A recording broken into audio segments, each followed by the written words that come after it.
It's been a while since I did State of the Collection, so let's do it.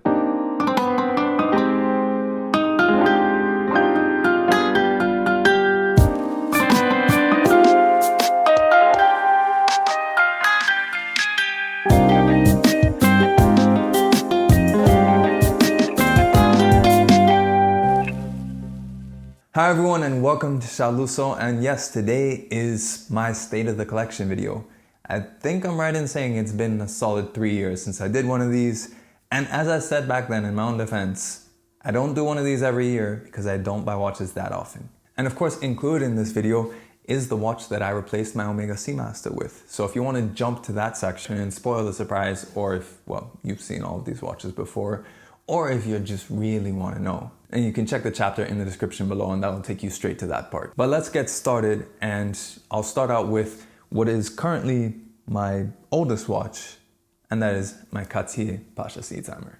This one is a 2008, 2009 model thereabouts. This was the first pre-owned watch I ever bought. So I purchased it when I was in Singapore for a watch event, and this is a watch that I love just because it's so incredibly different in its look and its feel.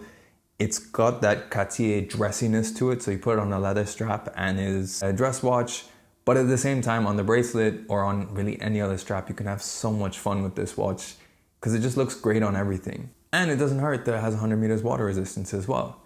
But what I really love is that this is a Gerald Genta design that goes completely under the radar. You know, like you think of something like the Ingenieur, maybe that's a little bit more niche, or like the pole router is a bit of a deep cut. But the Pasha is something that really doesn't get spoken about enough in the fact that it's a Gerald Genta design, and I love it for that. You know, I love these watches that are just under the radar, they go underappreciated, because those are the ones that when you have them on your wrist, then it's something special. It's like, wow, I don't see that every day. But after that, a little time passed, I turned 30, I got a little older, I got a little wiser, and I bought a two-tone watch like any good millennial. And that would be this, my Breitling Chronomat, vintage 1991. So it's a bit over 30 years old now. Yikes. Right now I've got it on a sailcloth strap by Artem, though it does wear amazing on the bracelet. And this watch I love because it just represents just the longevity of, you know, watches at the end of the day. This thing is as old as me and it still works.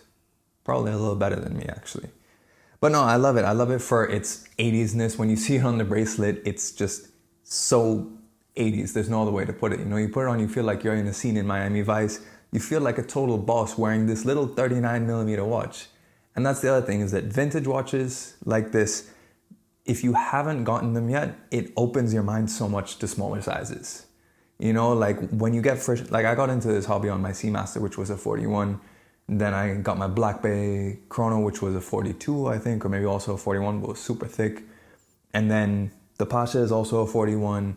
The Steinhardt I used to own was a 42. Yeah, that I got rid of, by the way. And yeah, so all relatively bigger modern watches.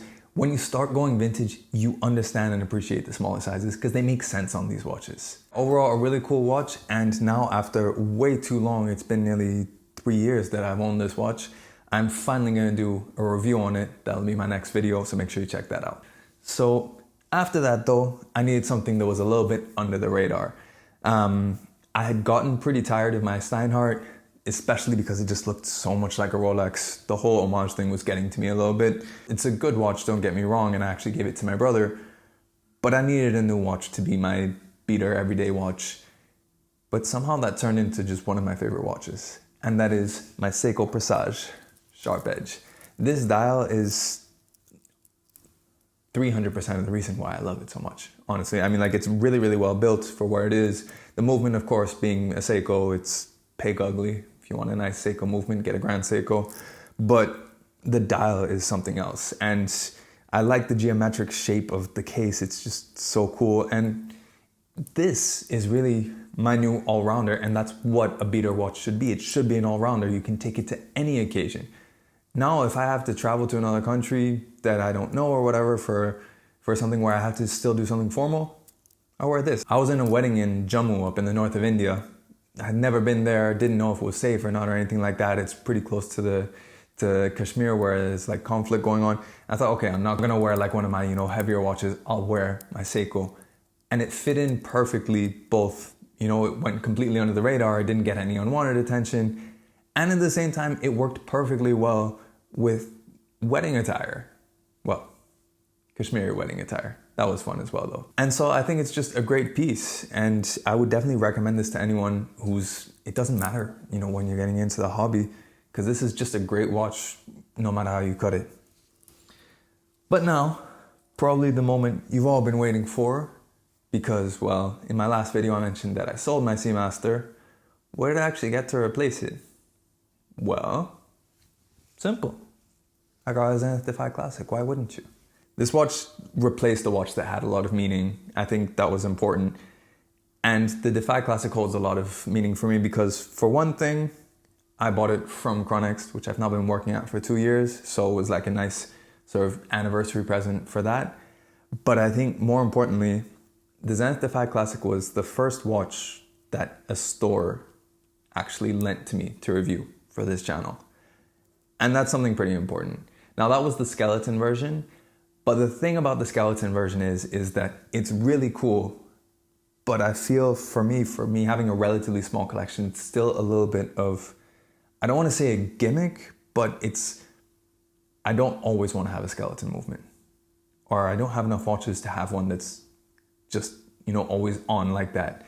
This, on the other hand though, it's such a beautiful blue on the dial. It looks amazing. It still has like floating indices.